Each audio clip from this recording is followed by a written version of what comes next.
الحمد لله وكفى وسلام على عباده الذين اصطفى أما بعد فأعوذ بالله من الشيطان الرجيم بسم الله الرحمن الرحيم كل نفس ذائقة الموت ثم إلينا ترجعون صدق الله المولانا العظيم وصدق رسوله النبي الحبيب الكريم ونحن على ذلك من الشاهدين والشاكرين والذاكرين والحمد لله رب العالمين رب زدني علما رب اشرح لي صدري ويسر لي أمري واحلل عقدة من لساني يفقهوا قولي رب يسر ولا تعسر وتمم علينا بالخير سبحانك لا علم لنا إلا ما علمتنا إنك أنت العليم الحكيم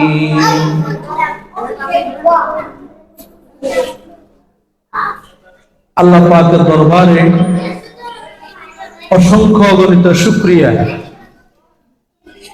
যে মালিক মেহেরবান আমাদের হায়াতের মধ্যে বরকত দিয়ে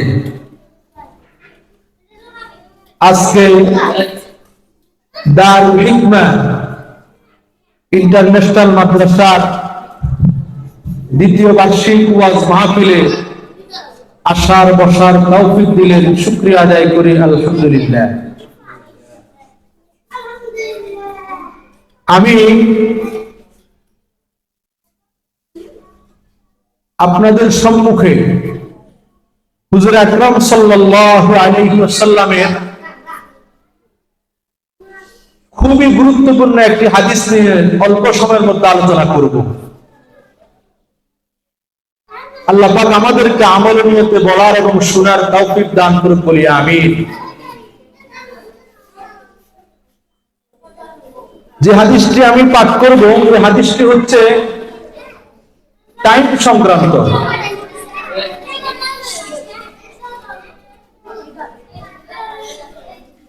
সময় এটা খুবই গুরুত্বপূর্ণ জিনিস। সময়ের ব্যাপারে কবি বলে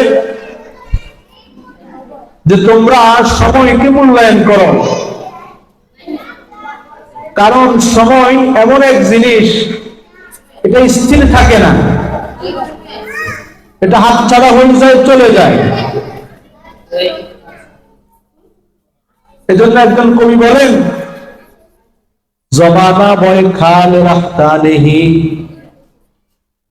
জমানা বয় খাল রাখতা নেহি, গুজশতা জমানা ফেরাতা নেহি। সময় কখনো স্থির থাকে না, আবার যে সময় অতিবাহিত হয়ে যায় ওই সময় আর ফিরে আসে না। সেজন্য সময়কে কাজে লাগানো দরকার। হুজুর আকরাম সাল্লাল্লাহু আলাইহি ওয়াসাল্লাম সময়ের গুরুত্ব দিতে গিয়ে এই হাদিসটি বলেছেন।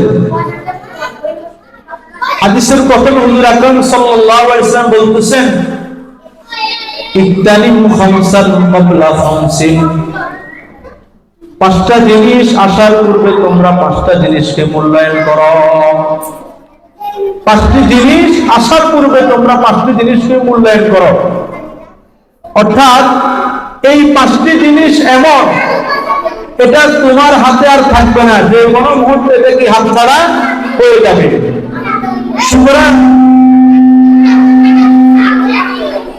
সুতরাং তোমরা পাঁচটি জিনিসকে আসার পূর্বে যে পাঁচটি জিনিস তোমাদের কাছে আছে এগুলোকে মূল্যায়ন করো। এক নাম্বার, শাবাবাকা ক্বাবলা হারামিক, তোমরা তোমাদের যৌবনকে মূল্যায়ন করো বার্ধক্যের পূর্বে। দুই নাম্বার, ওয়াসিহহাতাকা ক্বাবলা সাকামিক, তোমরা তোমাদের সুস্থতাকে মূল্যায়ন করো অসুস্থতার পূর্বে। তিন নাম্বার, ওয়াফারাগাকা ক্বাবলা শুগুলিক, তোমরা তোমাদের অবসরতাকে মূল্যায়ন করো ব্যস্ততার পূর্বে। চতুর্থ নম্বরে, ওয়াগিনাকা ক্বাবলা ফাকরিক, তোমরা তোমাদের ধনাঢ্যতাকে মূল্যায়ন করো দরিদ্রতার পূর্বে।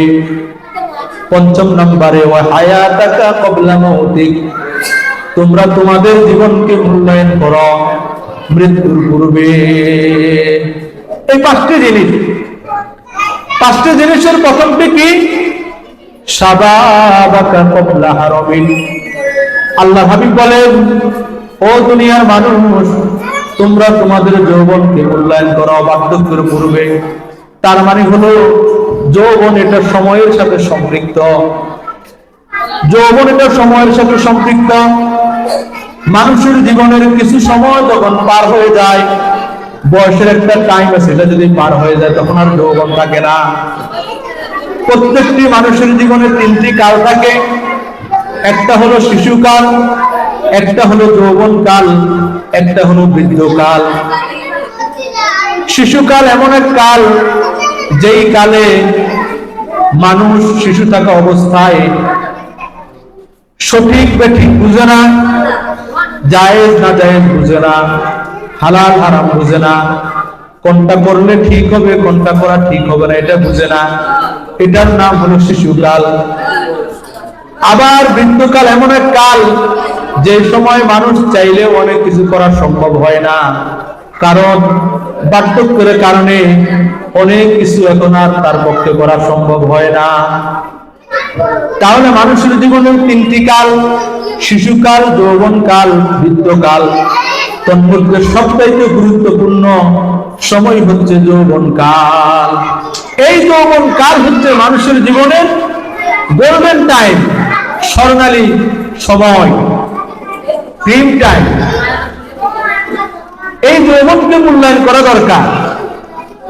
যদি মানুষ পুরুষ হয় তো 1 থেকে 15 বছর পর্যন্ত এটা শিশুর অন্তর্ভুক্ত,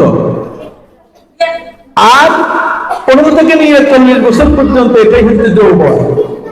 40-এর পরবর্তী বাকি জীবনটা হচ্ছে বার্ধক্যের হায়াত, বার্ধক্যের জীবন।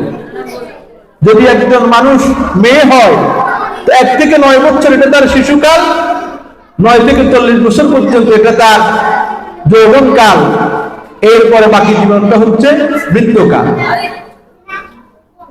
এখন খুব খেয়াল করুন, শিশুকাল এমন এক কাল, ওই সময় আমরা চিনিই নাই আল্লাহকে, রাসূলকে, নামাজ কি করতে হবে কি হবে না আমরা বুঝি নাই। আবার যৌবনকাল এমন এক কাল, তখন যৌবনের উন্মাদনার কারণে তখন আমরা মালিককে চিনতে পারি না, আমাদের মন যা চাইছে আমরা তাই করেছি, আমরা মালিককে চিনি নাই। আবার বৃদ্ধকাল এমন এক কাল যে সময় আপনি আমি চাইলেও অনেক কিছু আর করতে পারবো না। বৃদ্ধকাল এমন এক কাল, ওই সময় আপনি যদি চান লম্বা রুকু দিয়ে নামাজ পড়বেন, সম্ভব হবে না। লম্বা সিজদা দিয়ে নামাজ পড়বেন, সম্ভব হবে না। কারণ বৃদ্ধকাল এমন এক কাল, ওই সময় শরীরে আর সাড়া দেয় না। এজন্য একজন কবি বলেন, तुझे पहले बची ने सोबर खिलाया, जवानी ने फिर तुझको मजनू बनाया, बुढ़ापा ने फिर आके क्या क्या सिताया, अजल तेरा कर देगा बिल्कुल सफाया, तुझे पहले बची ने सोबर खिलाया। তোমার শিশুকাল এটা তো খেলায় ধুলায় কেটে গেছে, জাওয়ানি নে ফির তুঝকো মজনু বানায়া, আর তোমার যৌবনকাল এটা উন্মাদনার মধ্যে কেটে গেছে, তুমি তখন মালিককে চিনো নাই। আবার যখন বৃদ্ধ হয়ে গেলে, বুড়া পানে রাকে ক্যা ক্যা সিতায়া, তুমি যখন বৃদ্ধ হয়ে গেলে তখন শরীরের মধ্যে কষ্ট বেদনা এগুলো বেড়ে গেছে, রোগ শোক বেড়ে গেছে, রোগ ব্যাধি বেড়ে গেছে। বৃদ্ধ বয়স এমন এক বয়স, তখন দেখা যায় নিজের মন মতো অনেক কিছু করা সম্ভব হয় না, অনেকটা বৃদ্ধকালটা শিশুকালের মতো। বয়োবৃদ্ধ মানুষ চাইলে লম্বা সময় বেশিক্ষণ দাঁড়িয়েও থাকতে পারে না, পায়ে ব্যথা করায়। আবার বৃদ্ধকাল এমন এক সময়, কিছুক্ষণ আগে তিনার যে জিনিসটা স্মরণ ছিল, কিছুক্ষণ পর ওই জিনিসটা তিনি আবার ভুলে যান। কিছুক্ষণ আগে যে জিনিসটা স্মরণ ছিল, বার্ধক্যের চাপের কারণে কিছুক্ষণ পর ওই জিনিসটা তিনি ভুলে গেছেন। কেউ তিনাকে জিজ্ঞেস করছেন যে আপনি কি ভাত খাইলেন, তিনি হয়তো ভাত খেয়েছেন, এখন বলতে পারেন না খাইছেন কি খান নাই, তিনি স্মরণ নাই। কেন? বার্ধক্যের কারণে। এখন আমাদের অনেক সময় মনে হইতে পারে, তাহলে আমাদেরকে যে মুরব্বীরা, দাদা-দাদিরা, নানা-নানিরা, ওনারা যে অনেক গল্প শোনায়, বড় বড় গল্প শোনায়, এগুলো কেমনে শোনায়? এগুলো শোনাইতে পারে এই জন্য যে গল্পগুলো আমাকে আপনাকে আমাদের মুরব্বীরা শোনায়, এই গল্পগুলো রেকর্ড হয়েছে যৌবন বয়সে, শিশুকালে এগুলো রেকর্ড হয়েছে, যে সময় তার রেকর্ডার অনেক মজবুত ছিল, ওই সময় রেকর্ড করা, এই জন্য সেগুলো তার স্মরণ আছে। কিন্তু মৃত্যুকালে যেগুলো নতুন করে তিনি স্মরণ করলেন, এগুলো কিছুক্ষণ পরে কি আর মনে থাকে না। এই জন্য মৃত্যুকাল এমন এক কাল, ওই সময় আপনি চাইলেও অনেক কিছু আপনার পক্ষে আর করা সম্ভব হবে না। বাচ্চা করে এই জন্য বলতে আছে, বাহারে অমরে জব আখির হুই ওয়াপস নেহি আতি, বাহারে অমরে জব আখির হুই ওয়াপস নেহি আতি, दरख्त अच्छे के फैलते हैं नए सिरे से दवा होकर, जोई भी जोर पर आए हुए बेदस्त का अकबर, किया बच्चों से बदतर हमको जवानी ने पीरे होकर। আকবর বলেন, ও দুনিয়ার মানুষ, হায়াত যেটা আমার শেষ হয়ে গেছে, এটা আর ফিরে আসবে না। আমি আকবর এখন বুড়ো হয়ে গেছি। दरख्त अच्छे के फैलते हैं नए सिरे से दवा होकर, ওই গাছ এখন আকবর থেকে দামি, যেই গাছের এখন যৌবন কাল, যেই গাছের মধ্যে নতুন করে ডালপালা গজাচ্ছে, ডালপালা বের হচ্ছে, ওই গাছ এখন আমি আকবরের চাইতে দামি, কারণ এটা গাছের যৌবনকাল চলতে আছে, আমি আকবরের চলতে আছে বুড়াকাল। জয়ী জোর করাই হয়ে বেদস্ত আকবর, আমাকে মৃত্যুকাল অতি দ্রুত গ্রাস করে ফেলেছে, আমাকে বার্ধক্য খুব তাড়াতাড়ি ঘিরে ফেলেছে। এখন চাইলে অনেক কিছু আমার দ্বারা করা সম্ভব নয়। আজল তেরা করে দেগা বিলকুল সফায়া, মৃত্যু সব কিছু থেকে আমাকে আপনাকে খালি করে দিবে। তাহলে শিশুকালে মালিককে চিনলাম না, কারণ তখন মালিককে চিনার বয়স হয় নাই। আবার যখন যৌবনকাল, তখন যৌবনের উন্মাদনার কারণে তখন মালিককে চিনি নাই। আবার যখন মৃত্যুকাল, মালিককে চিনা শুরু করেছি, তখন দেখা যায় বার্ধক্যের চাপের কারণে আর মালিককে ভালোভাবে চিনা সম্ভব হচ্ছে না। মৃত্যুকালে মন চায় একটু নামাজ পড়বো, কিন্তু বার্ধক্যের চাপের কারণে দেখা যায় একটু নামাজ পড়বো, এটা আর আমাদের হাঁটুতে কুলায় না, আমাদের শরীরে কুলায় না। এই জন্য আমাদের সকলকে এই যৌবনকালকে গুরুত্ব দিতে হবে, যৌবন বয়সটাকে গুরুত্ব দিতে হবে, কারণ যৌবন এটা হলো আমাদের সবচাইতে দামি সময়। আমরা শিশুকালে মালিককে চিনি নাই, যৌবনকালে যৌবনের উন্মাদনার কারণে আমরা আহকামুল হাকিমিন, আমাদের সৃষ্টিকর্তাকে আমরা চিনতে পারতেছি না। তার হুকুম নামাজ আমরা পড়তে পারি না, তার হুকুম রোজা আমরা রাখতে পারি না যৌবনের উন্মাদনার কারণে। আবার মৃত্যুকালে মন চায় সব রোজা রাখি, কিন্তু বার্ধক্যের চাপের কারণে দেখা যায় ওই সময় রাখার সম্ভব হয় না। এই জন্য যৌবনকালে আমাদেরকে খুব সতর্ক থাকতে হবে, খুব গুরুত্ব দিতে হবে যৌবনকালকে। কারণ যৌবনকাল এটা বড় দামি সময় মানুষের জীবনের। এটাকে বলা হয় গোল্ডেন লাইফ, স্বর্ণালী সময় প্রত্যেকটা মানুষের জন্য। তার জীবনের শিশুকাল এবং বৃদ্ধকালের তুলনায় যৌবনটা হলো আসল সময়। এই জন্য হুজুর আকরাম সাল্লাল্লাহু আলাইহি ওয়াসাল্লাম বলেন, কিয়ামতের মাঠে যখন আরশে আজিমের ছায়া ব্যতীত কোনো ছায়া থাকবে না, সেদিন আরশে আজিমের ছায়ার নিচে 7 শ্রেণীর মানুষকে রব্বুল আলামিন জায়গা করে দিবে।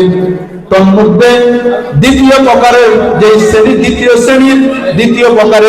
যেই শ্রেণীর মানুষগুলো জায়গা পাবে, তারা হলো ওই সমস্ত যুবক, যেই যুবকগুলো তাদের যৌবনকালে আল্লাহ পাকের ইবাদত বন্দেগী করেছে।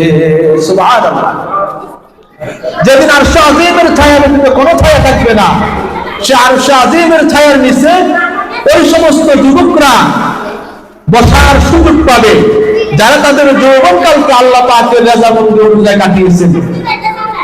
অর্থাৎ তার জীবনের প্রতিটি কাজ, জীবনের প্রতিটি ক্ষেত্রে কোরআন এবং সুন্নাহকে সামনে রেখে নিজের এই যৌবনকালটাকে কাটিয়েছে। এই জাতীয় যে যুবকগুলো আছে, এই সমস্ত যুবকদেরকে কিয়ামতের মাঠে দ্বিতীয় নম্বরে আরশে আজিমের ছায়া দান করা হবে। সুবহানাল্লাহ। হুজুর আকরাম সাল্লাল্লাহু আলাইহি ওয়াসাল্লাম বলেন, ওয়াশাফুন নাশা ফি ইবাদাতিল্লাহ। ওই যুবক, যেই যুবক তার যৌবনকে আল্লাহ পাকের রাজামন্দি অনুযায়ী কাটিয়েছেন, আল্লাহ পাক এই জাতীয় সকল যুবকদেরকে কিয়ামতের মাঠে যখন আরশে আজিমের ছায়া ব্যতীত কোনো ছায়া থাকবে না, সেদিন আরশে আজিমের ছায়ার নিচে তাদেরকে বসার সুযোগ করে দিবে। আল্লাহু আকবার। এই জন্য যৌবনকালে ইবাদত করা দরকার। যৌবনকাল এটা বড় বহুত বড় দামি জিনিস, দামি সময় মানুষের জীবনের। একবার যদি হারিয়ে যায় আর ফিরবে না, একবার যদি হারিয়ে যায় আর ফিরবে না। এই জন্য যৌবনকে মূল্যায়ন করা দরকার।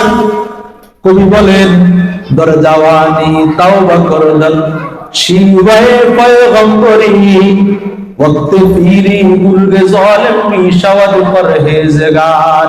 যৌবনকালে ইবাদত করা এটা নবীদের স্বভাব, নবীদের খাসলত।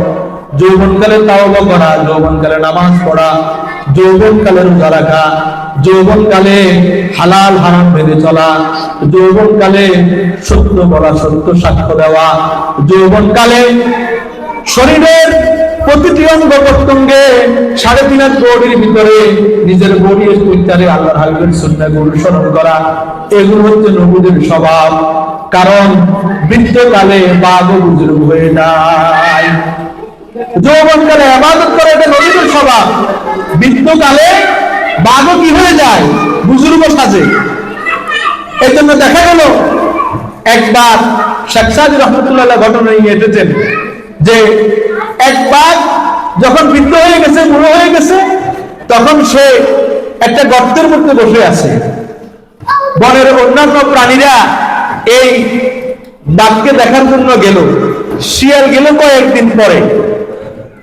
শিয়াল যখন গেল, তখন বাঘ গর্তের ভিতর থেকে বলতে আছে যে তুমি এত পরে আসলা কেন? আমি তো আজকে কয়েকদিন যাবত অসুস্থ, এখানে বসে আছি, সবাই আমাকে দেখার জন্য এলো, আর তুমি আসলে আজকে, আর এসেছো তো এসেছো, এসে আবার গর্তের মুখে দাঁড়িয়ে আছে, ভিতরে ঢুকতেছ না। তখন শিয়াল বলতে আছে যে আমি তো আর ডাক্তার মতো আসতে হবে না, আপনি যেহেতু অসুস্থ, আসলে অসুস্থ কিনা এটা খোঁজ খবর নিয়ে তারপরে এসেছি। এখন এখানে আসি দাঁড়ায় রইলাম, এই জন্য দাঁড়ায় রইলাম যে বনের অন্যান্য প্রাণীরা আপনার কাছে যে সাক্ষাৎ করার জন্য গেল, আপনার কাছে যাওয়ার তাদের পদচিহ্ন আছে, পায়ের দাগ আছে, আসার কোনো কি নাই, পদচিহ্ন নাই। বুঝা গেল আপনি তাদের সাথে ভালো ব্যবহার করেন নাই, এই জন্য আমি ঢুকতেছি না। তার মানে বাঘ যখন পুরো হয়ে গেছে, এখন আর জোর দাপ দিয়ে শিকার করা কি নয়, সম্ভব নয়। এই জন্য অসুস্থতার বান্ধবী গর্তের মধ্যে বসে নিচ্ছে, যে আসে তাকে শিকার করি খায়। ঠিক মানুষ যখন বৃদ্ধ হয়ে যায়, এখন তসবিহ হাতে না নিলেও অসুবিধা, কারণ দাদা হয়ে গেছে, নানা হয়ে গেছে, এক একজনে এক এক কথা বলবে, খারাপ বলবে যে বুড়া মানুষ এটা নামাজও পড়ে না, রোজাও রাখে না। এই জন্য অনেক সময় বুড়ো হয়ে গেলে সর্বপ্রথম কি মসজিদে যায়, মুসলা পিছিয়ে নামাজ পড়ে।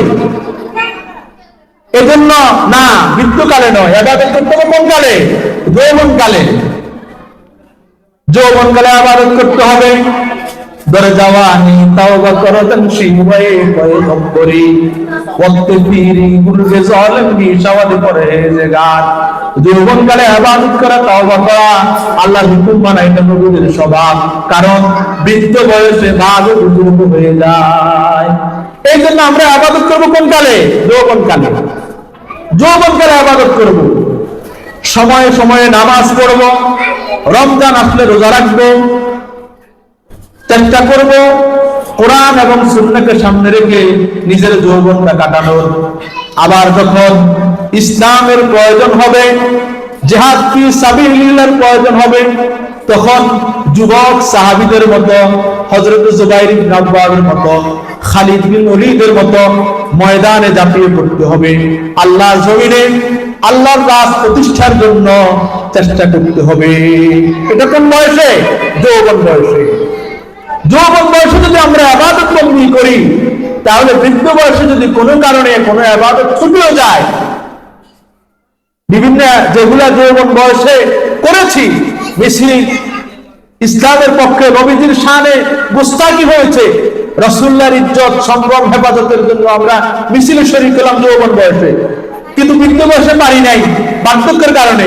আল্লাহ পাক ওই সময় ওই বৃদ্ধ বয়সে বসে বসে আফসোস করতে আছি, আরে আমি যদি এই মিছিলে শরীক হতে পারতাম, রাসূলুল্লাহর শান মান রক্ষার এই মিছিলে যদি আমি শরীক হতে পারতাম, মুসলমানদের মুখণ্ড রক্ষায় আজকে আমি যদি এই জিহাদে শামিল হতে পারতাম। এই যে আশ্রয়গুলো বৃদ্ধ বয়সে যদি মানুষ করে, ওই যৌবন বয়সে সে যে ইবাদতে কাটিয়েছে, এই জাতীয় ইবাদতগুলো করেছে, ফলে আল্লাহ পাক তাকে ওই বৃদ্ধ বয়সে এই জাতীয় ইবাদতগুলোর সওয়াব লিখে দিবেন। সুবহানাল্লাহ। এজন্য ইবাদত করব কোন কালে? যৌবন কালে। তাহলে এক নম্বর হলো শাবাবাকা ক্বাবলা হারামিক। হুজুর আকরাম সাল্লাল্লাহু আলাইহি ওয়াসাল্লাম বলেন, তোমরা তোমাদের যৌবনকে মূল্যায়ন করা বাধ্যকর করবে। এই এক নাম্বার। দুই, ওয়াসিহাতাকা ক্বাবলা সাকামিক। দুই নাম্বার, তোমরা তোমাদের সুস্থতাকে মূল্যায়ন করো অসুস্থতার পূর্বে। এই সুস্থতা এটাও টাইমের সাথে সম্পৃক্ত। সব মানুষ সবসময় কি থাকে না? সুস্থ থাকে না। আবার সবসময় কিও থাকে না? অসুস্থও থাকে না। কখনো সুস্থ থাকে, কখনো অসুস্থ হয়, কখনো অসুস্থ থাকে, আবার সুস্থ হয়। এই জন্য হুজুর আকরাম সাল্লাল্লাহু আলাইহি ওয়াসাল্লাম বলেন, ওয়াসিহাতাকা ক্বাবলা সাকামিক। তোমরা তোমাদের সুস্থতাকে মূল্যায়ন করো অসুস্থতার পূর্বে। কারণ সুস্থতা এটা বহু বড় নিয়ামত। সুস্থতা এটা বহু বড় নিয়ামত। কত বড় নিয়ামত! এটা যে সুস্থ আছে তাকে জিজ্ঞেস করলে বোঝা যাবে না। যে অসুস্থ হয়েছে, প্যারালাইসিস আক্রান্ত হয়েছে, ক্যান্সার হয়েছে, দুরারোগ্য কোনো ব্যাধি হয়েছে, তার কাছে গিয়ে 5 মিনিট বসেন, তখন বুঝে আসবে কি নিয়ামত দিয়ে আল্লাহ আপনাকে সাজিয়ে রেখেছেন। সুবহানাল্লাহ। কি পরিমাণ নিয়ামত দিয়ে সাজিয়ে রেখেছেন। অথবা সপ্তাহে সপ্তাহে বা মাসে এই যে জেলা শহরগুলোতে 250 শয্যার যে জেলার হসপিটালগুলো আছে, মাঝে মধ্যে ভিজিট করেন, সফর করেন, সেখানকার পরিস্থিতি দেখলে বুঝে আসবে যে আপনাকে আল্লাহ পাক কি পরিমাণ নিয়ামত দিয়ে বাঁচিয়ে রেখেছেন। আল্লাহু আকবার। এই জন্য হুজুর আকরাম সাল্লাল্লাহু আলাইহি ওয়াসাল্লাম বলেন, তোমরা তোমাদের সুস্থতাকে মূল্যায়ন করো অসুস্থতার পূর্বে। তার মানে হলো যে কোনো মুহূর্তে তুমি অসুস্থ হতে পারো।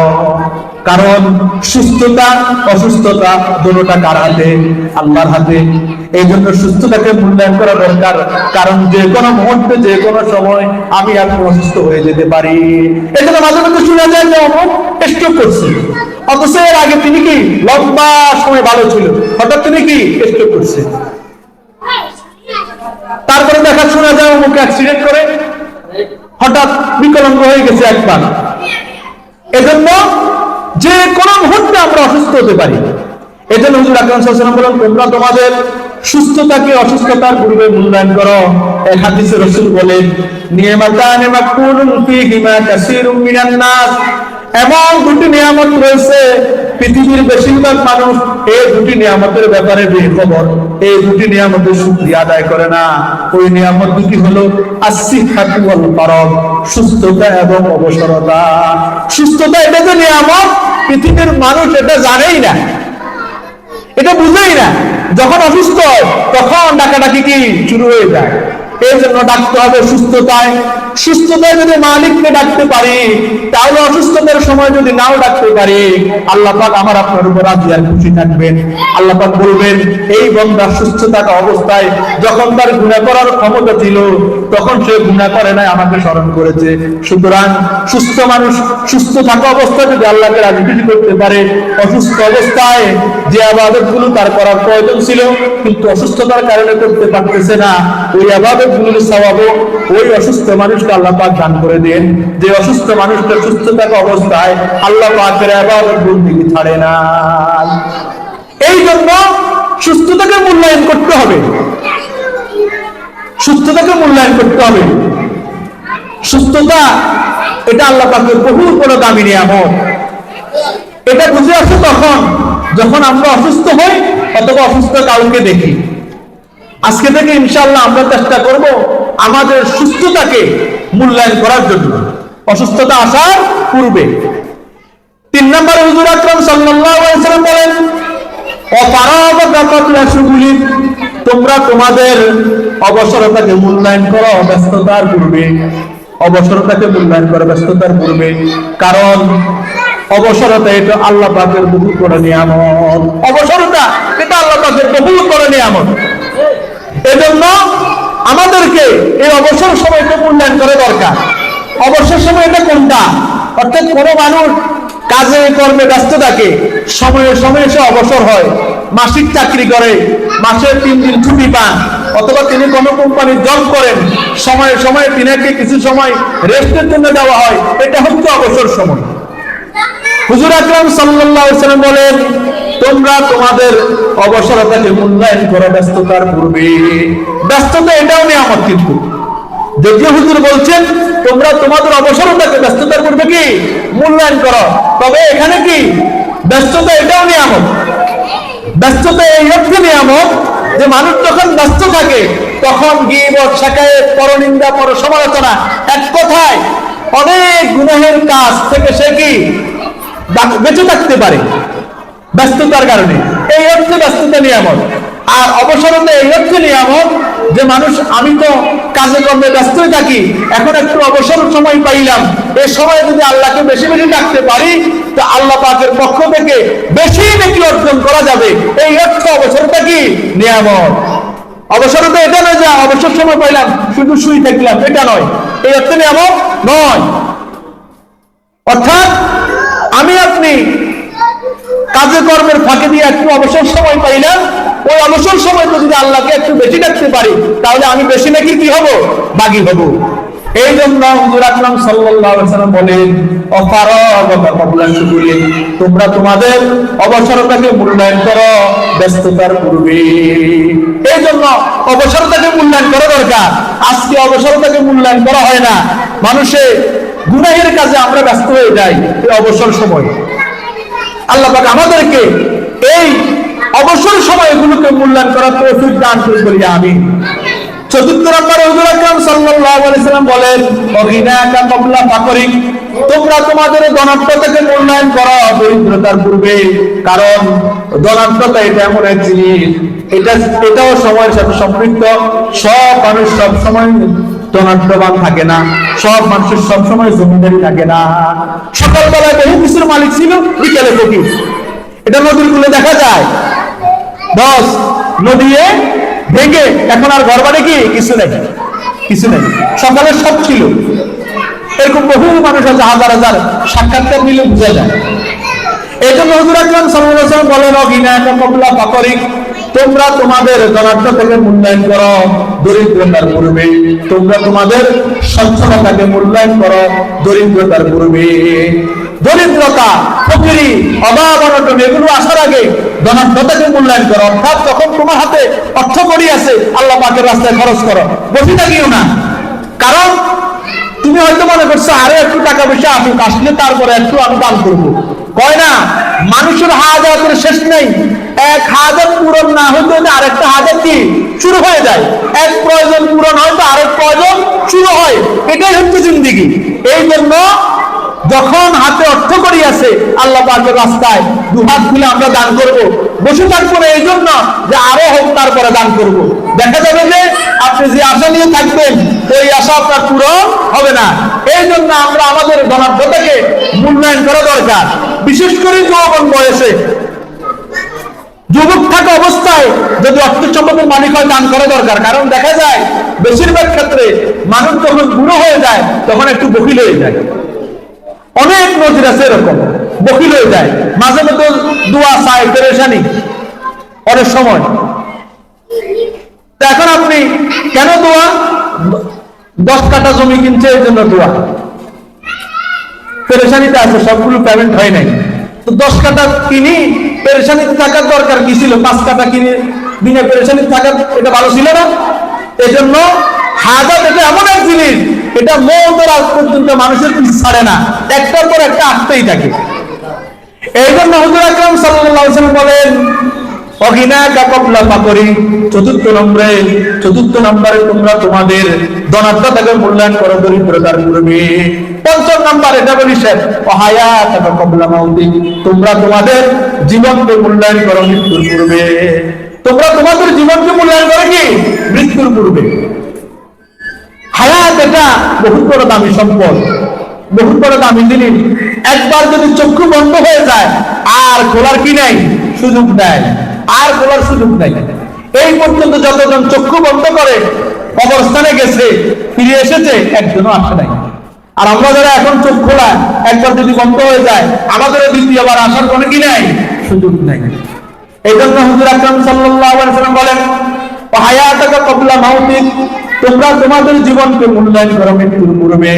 কারণ মৃত্যু যদি একবার এসে যায় তখন আর হায়াতের কদর করার তোমরা সব টাইম পাবে না। হায়াতের কদর করার কি টাইম পাবে না। এই জন্য হায়াতকে মূল্যায়ন করা দরকার। এটা বহুত বড় দামি জিনিস, বহুত বড় দামি জিনিস হায়াত। একবার যদি হায়াত থাকা অবস্থায় দিল থেকে আল্লাহকে রাজি খুশি করার জন্য একবার সুবহানাল্লাহ পড়ি, তাহলে মিজানের পাল্লাকে ভরপুর করে দেওয়া হবে। সুবহানাল্লাহ। এবং বিভিন্ন হাদিসে আছে জান্নাতে তার জন্য একটা বৃক্ষ হবে, যে বৃক্ষ 500 বছর পর্যন্ত একটা দ্রুতগামী ঘোড়া দৌড়াইলেও তার ছায়া শেষ করতে পারবে না। এটা কিসের বদৌলতে? হায়াতের বদৌলতে। হায়াত আছে বিনয় তো সুবহানাল্লাহ বলার কি পাইলাম, সুযোগ পাইলাম। এই জন্য হায়াতকে মূল্যায়ন করা দরকার, হায়াতকে মূল্যায়ন করা দরকার। হায়াত কিন্তু যেদিন জন্মগ্রহণ করেছি সেদিন থেকে কমা আরম্ভ করছে। এখান থেকে গাড়ি একটা যদি মহিফালের দিকে রওনা করে, চাকা যদি একবার ঘুরে এই জায়গাটা একটু এক চাকা পিছনে পড়বে, মহিফাল এক চাকা কি সামনে চলে আসবে। ঠিক তেমনি ভাবে আমরা যেদিন থেকে জন্মগ্রহণ করেছি সেদিন থেকে একদিন এক রাত্র যায়, মানে দুনিয়া একদিন এক রাত্র পিছনে পড়তে আছে, কবর একদিন এক রাত্র আগাইতে আছে। এই জন্য কবি বলেন ও দুনিয়ার মানুষ সতর্ক সজাগ, কদম সোবে মরকত নজর সোবে দুনিয়া, কিধার যা রাহা হো কিধার দেখ রাহা হো। কদম মানে হলো পা, যেদিন থেকে জন্মগ্রহণ করছি কবর দিকে হাঁটা আরম্ভ করছি। কদম সোবে মরকত, মরকত মানে হলো কবর। কদম সোবে মরকত নজর সোবে দুনিয়া, তোমার কদম তো কবর দিকে যাইতে আছে কিন্তু নজর দুনিয়ার দিকে। যার কবর দিকে নজর দুনিয়ার দিকে, কেমনে গাড়ি কিনবে, কেমনে বাড়ি কিনবে। গাড়ি বাড়ি করা এগুলো দোষণীয় নয়, তবে আখিরাতের তুলনায় দুনিয়াকে প্রাধান্য দেওয়া এটা কি দোষণীয়। এটাই মানুষের ভুল সিদ্ধান্ত। এগুলো করা দোষণীয় নয়, গাড়ি বাড়ি এগুলো করা দোষণীয় নয়, এগুলো আরো করেন, করা চলতে না। বাকি আখিরাতের তুলনায় এটাকে প্রাধান্য দেওয়া যাবে না। এই জন্য কবি বলেন কদম সোবে মরকত নজর সোবে দুনিয়া, তোমার কদম তো কবর দিকে যাইতে আছে কিন্তু নজর দুনিয়ার দিকে। কেমনে দুনিয়াতে আরো কি কত কিছু করা যায়। কিধার যা রাহা হো কিধার দেখ রাহা হো, তো তুমি যাইতেছো কোন দিকে আর তাকিয়ে আছো কোন দিকে। কোন দিকে যাইতেছো, তাকাইলে কোন দিকে। রাস্তায় যদি সিএনজি একটা চলে আর ড্রাইভার তাকানো দরকার কোন দিকে, সামনের দিকে, এখন তাকিয়ে আছে অন্যদিকে, তাহলে সিএনজি এটা কি যেখানে যাওয়া দরকার এখানে পর্যন্ত যাবে, যাবে না, অ্যাক্সিডেন্ট করবে রাস্তায়। ঠিক তেমনি ভাবে দুনিয়ার যে মানুষটা যাইতে আসে কবর দিকে নজর, দুনিয়ার দিকে কবর দিকে নজর নাই, তো এই মানুষটা মৌতের বিছানায় অ্যাক্সিডেন্ট করবো ওই গাড়ির মতো, কালিমা নিয়ে কবর দেওয়া তার পক্ষে সম্ভব হবে না। এই জন্য আমাদেরকে সদা সর্বদা 24টা ঘন্টা হায়াতের মূল্যায়ন করা দরকার, মৃত্যুকে স্মরণ করা দরকার। কুল্লু নাফসিন যায়িকাতুল মাউত সুম্মা ইলাইনা তুরজাউন। মৃত্যু হবেই, রবের কাছে যেতেই হবে। আরেক জায়গায় আল্লাহ পাক বলেন কুল্লু নাফসিন যায়িকাতুল মাউত ওয়া ইন্নামা তুওয়াফাউনা উজুরাকুম ইয়াওমাল কিয়ামাহ ফামান যুহজিয়া আনিন নারি আও দুখিলাল জান্নাতা ফাকাদ ফাজ ওয়া মাল হায়াতুদ দুনিয়া ইল্লা মাতাউল গুরুর। প্রিয় ভাই সব, আমাদেরকে মরতে একদিন হবেই, কাজেই মওতের আগে আমরা আমাদের হায়াতকে কি করব? মূল্যায়ন করব। একবার রিপিট করি তাহলে। 5টি কথা বলেছি, হুজুর আকরাম সাল্লাল্লাহু আলাইহি ওয়াসাল্লাম বলেছেন ইকতানিম খামসান ক্বাবলা খামসিন, তোমরা 5টি জিনিস আসার পূর্বে 5টি জিনিসকে মূল্যায়ন করো। নাম্বার 1 শাবাবাকা ক্বাবলা হারামিক, তোমরা তোমাদের যৌবনকে মূল্যায়ন করো বার্ধক্য আসার পূর্বে। নাম্বার 2 সিহহাতাকা ক্বাবলা সাকামিক, তোমরা তোমাদের সুস্থতাকে মূল্যায়ন করো অসুস্থতার পূর্বে। নাম্বার 3 ফারাগাকা ক্বাবলা শুগুলিক, তোমরা তোমাদের ব্যস্ততাকে, তোমরা তোমাদের অবসরতাকে মূল্যায়ন করো ব্যস্ততার পূর্বে। 4 নাম্বার অগিনাকা ক্বাবলা ফাকরিক, তোমরা তোমাদের ধনাঢ্যতাকে, সচ্ছলতাকে অভাব আসার পূর্বে, দারিদ্রতা আসার পূর্বে, ফকিরি আসার পূর্বে কি করো? মূল্যায়ন করো। 5 নাম্বার হায়াতাকা ক্বাবলা মাউতিক, তোমরা তোমাদের জীবনকে মূল্যায়ন করো মৃত্যুর পূর্বে। আল্লাহ পাক আমাদের সকলকে এই নসিহতগুলো আমাকে এবং সকলকে আমল করার তৌফিক দান করুন বলি আমিন। ওয়া আখিরু দাওয়ানা আনিল হামদুলিল্লাহি।